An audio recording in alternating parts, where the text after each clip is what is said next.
And you have to remember this, that the Arab slave trade lasted longer than the transatlantic slave trade. And the Arab slave trade, the whole sub-Saharan slave trade, it happened well before the transatlantic slave trade. So if their doctrine is talking about, in the Bible, what they say, we'll get sent back to go back to Egypt on ships, and it's supposed to mean America, Egypt, as I was explaining in the video.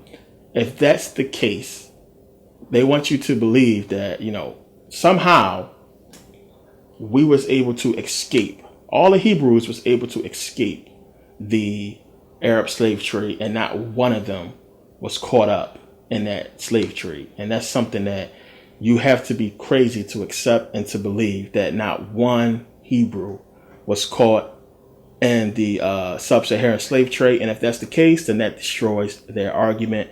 It cuts it. And you have to be very, very, stupid to believe, any of this stuff, that no other African got enslaved, or that, no Hebrew was caught up in the sub-Saharan slave trade. Why doesn't the Bible mention that slavery, that slavery that was longer than the transatlantic slave trade, slavery here in America, and that slavery that took place well before, the transatlantic slave trade? You would think that if the Bible was going to speak about slavery, it would speak about the longest, most brutal slavery that took place, and that was the sub-Saharan slave trade, where Africans was being slaughtered and castrated, and we went through hell, a far worse slavery than we did in America. How come their doctrine or the Bible does not mention that slave trade, and it's only talking about some slavery, over here in America? That's something you got to really ask yourself and really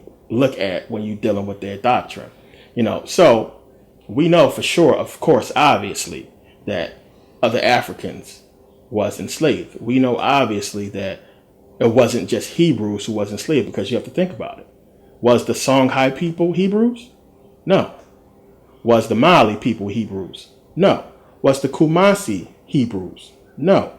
What about the Kilwa? Was they Hebrews? No. Was the Benin people Hebrew? No. None of these civilizations was Hebrew.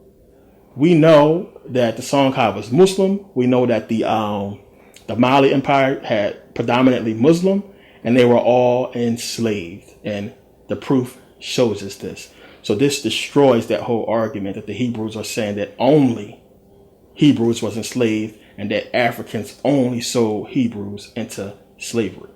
So now on the Christian side of things, you get Christians that say, well, one thing has nothing to do with the other.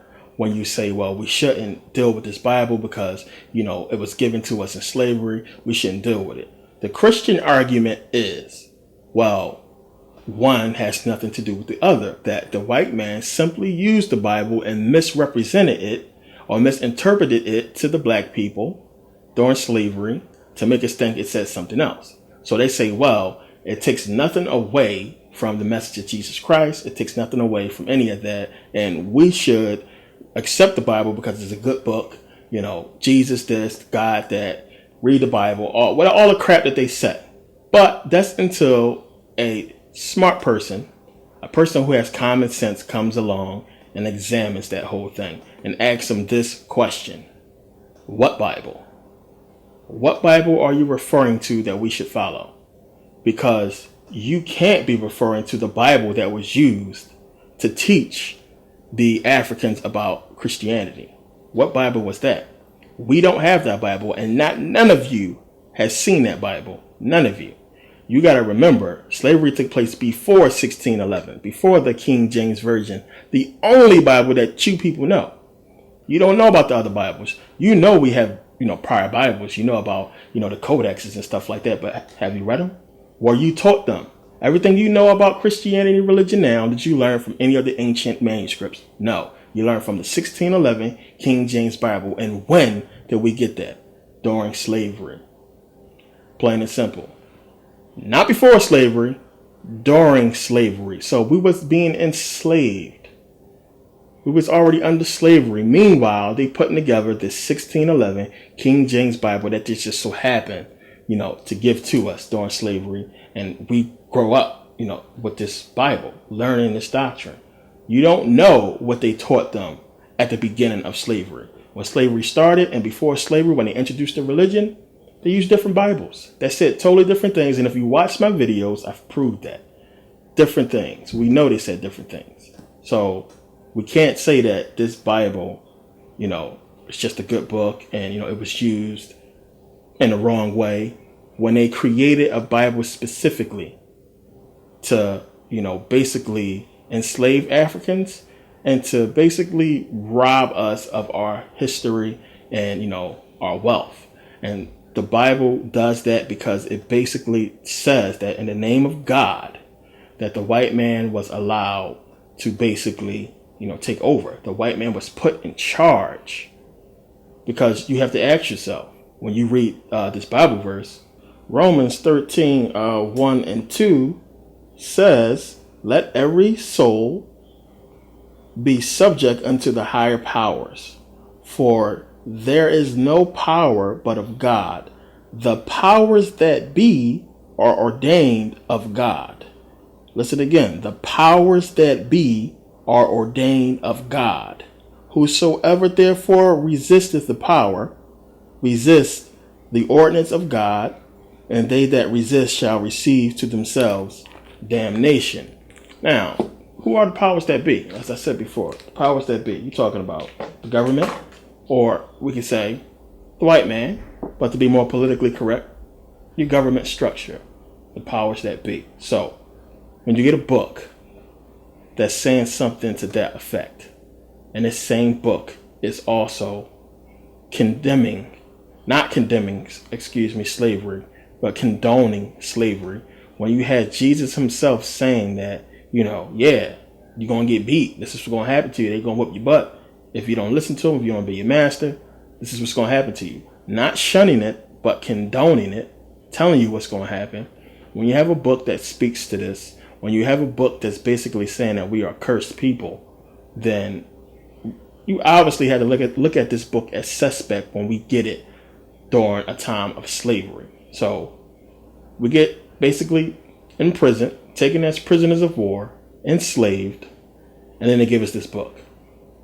And the book says we are supposed to obey them because they were ordained by God. God put them in charge of us. So when you do the research and you go look and see, who enslaved us? The same people that gave you your Bible, put you in chains, enslaved us, then gave us this book. We can't look at it no more. 2016 is here. We can't look at this stuff and keep saying that this is good, this is what we're supposed to do, and keep thinking that we can't be successful without this book that was given to us during slavery. You got to connect the two. And the reason why people can't connect the two is because they don't want to do the research, because they are stuck, they are brainwashed by religion, which is why history is important. Because as I said, history shows clearly that this is what took place. We were enslaved, we was given this book, we was given this doctrine, and we was indoctrinated, and we basically now, we went through Stockholm Syndrome where, if you've seen Django Unchained, remember Samuel L. Jackson part, he's sitting up there holding, he was screaming, Calvin! Remember that part? I mean, imagine that. This man is a slave. He's sitting up here boo-hooing, crying, screaming over a dead slave master who oppressed and killed and murdered his people.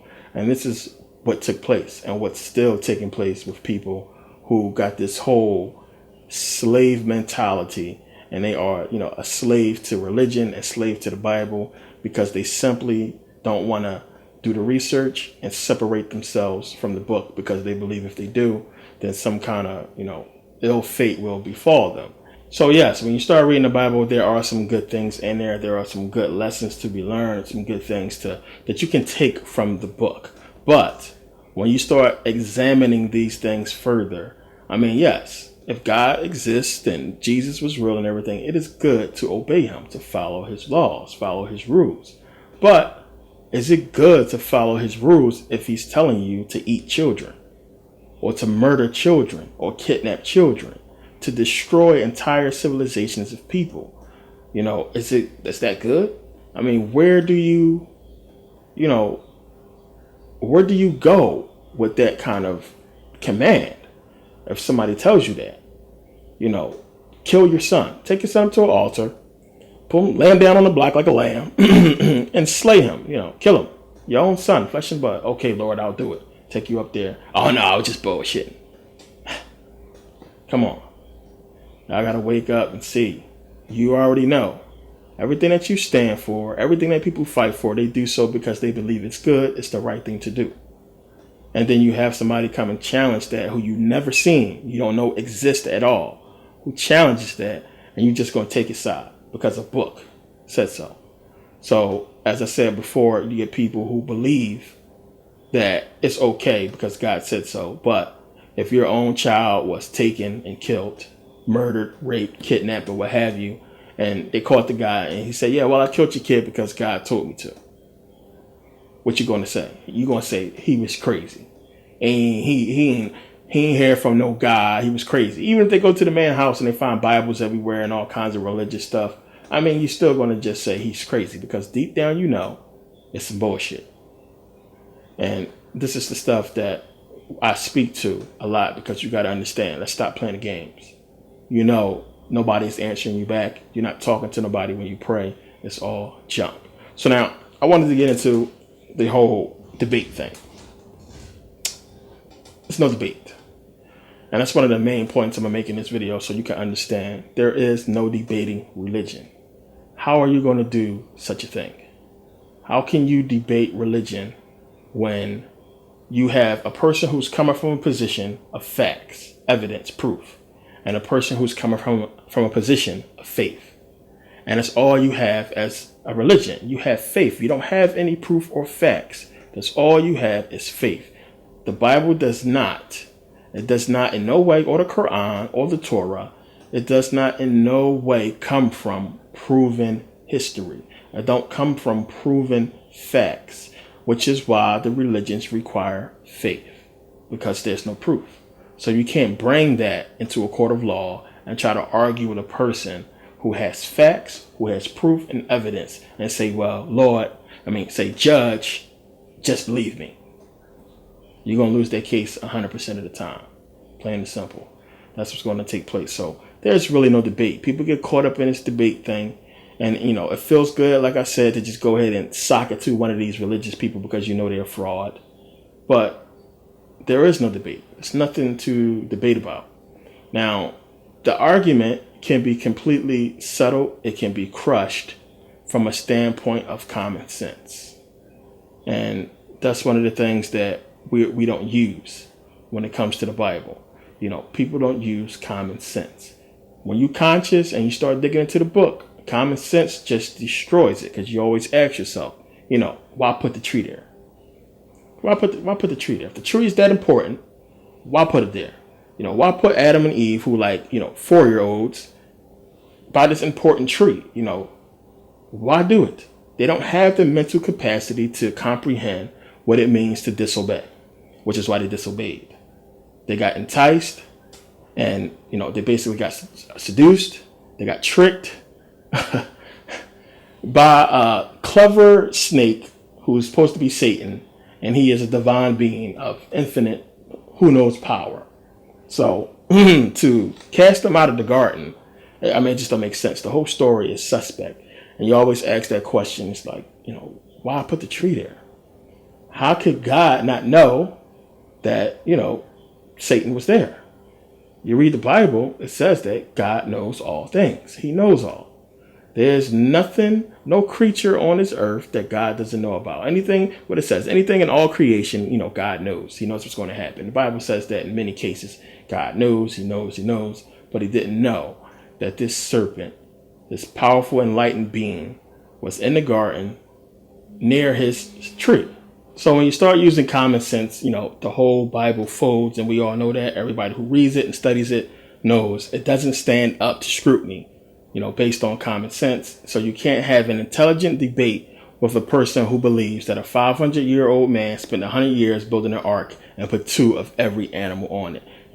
Why would you do that to yourself? Why would you go through that? Now, I debate with people, with this whole religion thing, and I try to do so to put some sense in their head, which is probably the reason why you do as well. But to you know, I wouldn't do one of these big old grand debates, because at the end of the day, all I have to do is step up there and say, prove.